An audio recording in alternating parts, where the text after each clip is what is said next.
L'histoire d'Abraham et Isaac. L'histoire d'Abraham et Isaac est l'une des plus poignantes et des plus significatives de l'Ancien Testament, racontée dans le livre de la Genèse, chapitre 22. Elle est souvent citée pour illustrer les thèmes de la foi, de l'obéissance et de la confiance en Dieu. La promesse et la naissance d'Isaac. Abraham et sa femme, Sarah, étaient très âgés et n'avaient pas d'enfants. Dieu avait promis à Abraham qu'il deviendrait le père d'une multitude de nations et que sa descendance serait aussi nombreuse que les étoiles du ciel. Malgré leur âge avancé et l'impossibilité apparente pour Sarah d'enfanter, Dieu accomplit sa promesse, et Isaac naquit. Isaac était leur fils unique, le fils de la promesse, celui en qui reposait l'héritage d'Abraham et la lignée par laquelle la promesse de Dieu devait se réaliser. L'épreuve de la foi. Plusieurs années plus tard, alors qu'Isaac était devenu un jeune homme, Dieu parla à Abraham et lui demanda une chose extraordinaire et déchirante. « Prends ton fils, ton unique, celui que tu aimes, Isaac, va-t'en au pays de Morija, et là offre-le en holocauste sur l'une des montagnes que je te dirai. » Genèse 22h2. Cette demande était une épreuve ultime pour Abraham. Non seulement Dieu lui demandait de sacrifier son propre fils, mais il s'agissait du fils de la promesse, celui par qui toutes les bénédictions futures devaient se manifester. Comment la promesse de Dieu pouvait-elle se réaliser si Isaac était sacrifié? L'obéissance d'Abraham. Malgré l'immense douleur et la confusion que cette demande a dû provoquer, Abraham ne posa pas de questions. Tôt le matin, il se leva, sella son âne, prit avec lui 2 de ses serviteurs et son fils Isaac, et coupa du bois pour l'holocauste. Ils partirent pour le lieu que Dieu lui avait indiqué, un voyage de 3 jours. En chemin, Isaac, portant le bois, demanda à son père, « Mon père, voici le feu et le bois, mais où est l'agneau pour l'holocauste ?» Abraham répondit, avec une foi inébranlable, « Mon fils, Dieu se pourvoira lui-même de l'agneau pour l'holocauste. » Genèse 22, 7-8. Le sacrifice imminent et l'intervention divine. Arrivé au lieu indiqué, Abraham construisit un autel, arrangea le bois, et lia son fils Isaac. Imaginez la scène. Le père s'apprête à offrir son propre enfant, et le fils, dans une soumission admirable, ne résiste pas. Abraham prit le couteau pour immoler son fils. Mais au moment où il allait le faire, l'ange de l'Éternel l'appela des cieux et lui dit « Abraham, Abraham, ne porte pas la main sur l'enfant, et ne lui fais rien. Car je sais maintenant que tu crains Dieu, et que tu ne m'as pas refusé ton fils, ton unique. » Genèse 22, 11-12. Abraham leva les yeux et vit derrière lui un bélier retenu dans un buisson par les cornes. Il le prit et l'offrit en holocauste à la place de son fils. La bénédiction et la confirmation de la promesse. Après cette épreuve, l'ange de l'Éternel appela Abraham une seconde fois et lui dit « Je le jure par moi-même, parole de l'Éternel. Parce que tu as fait cela, et que tu n'as pas refusé ton fils, ton unique, je te bénirai et je multiplierai ta postérité, comme les étoiles du ciel et comme le sable qui est sur le bord de la mer, et ta postérité possédera la porte de ses ennemis. Toutes les nations de la terre se béniront en ta postérité, parce que tu as obéi à ma voix. » Genèse 22, 16-18. Abraham revint avec Isaac, et cette épreuve confirma la profondeur de sa foi et de son obéissance, renforçant les promesses divines à son égard.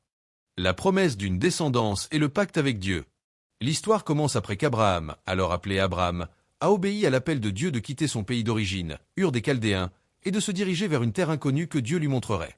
Il arrive en Canaan, mais il n'a pas encore d'enfant, et sa femme Saraï, plus tard Sarah, est stérile. La première promesse, c'est le doute. Dieu apparaît à Abraham et lui fait une promesse extraordinaire.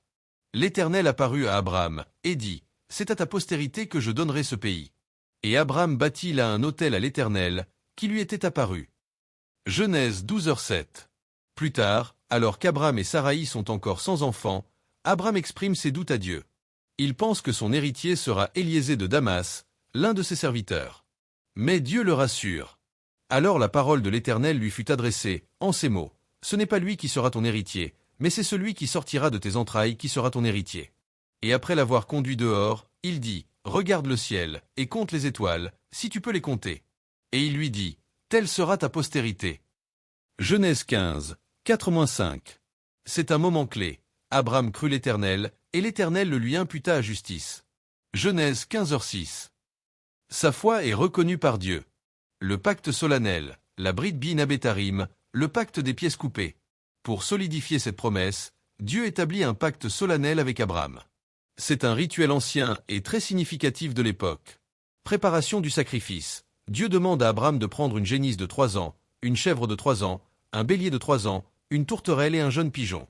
Abraham fend les animaux par le milieu et dispose les moitiés l'une en face de l'autre, à l'exception des oiseaux qu'il ne fend pas. La vision et la prophétie. Au coucher du soleil, Abraham tombe dans un profond sommeil et une terreur sombre et grande le saisit. Dieu lui révèle alors l'avenir de sa descendance. Ils seront étrangers dans un pays qui ne sera pas le leur, ils y seront asservis et opprimés pendant 400 ans. Mais ensuite, Dieu les jugera et ils sortiront avec de grandes richesses. Ils reviendront dans ce pays précis à la 4e génération.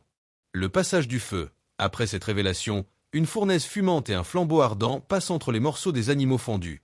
Dans l'Antiquité, c'était la manière de sceller un pacte. Les deux parties passaient entre les morceaux pour signifier que s'ils ne respectaient pas le pacte, il leur arriverait la même chose qu'aux animaux. Ici, seul Dieu, symbolisé par la fournaise et le flambeau, passe entre les morceaux, signifiant que c'est un pacte unilatéral de la part de Dieu. C'est Dieu qui s'engage à le tenir, indépendamment des actions d'Abraham. L'étendue de la terre promise. Ce jour-là, l'Éternel fit alliance avec Abraham, disant « Je donne à ta postérité ce pays, depuis le fleuve d'Égypte jusqu'au grand fleuve, au fleuve de l'Euphrate. » Genèse 15h18. La confirmation du pacte par la circoncision. Plusieurs années plus tard, alors qu'Abraham a 99 ans, Dieu lui apparaît de nouveau pour confirmer et renforcer l'alliance. C'est à ce moment que leurs noms sont changés. Abraham devient Abraham, père d'une multitude. Saraï devient Sarah, princesse.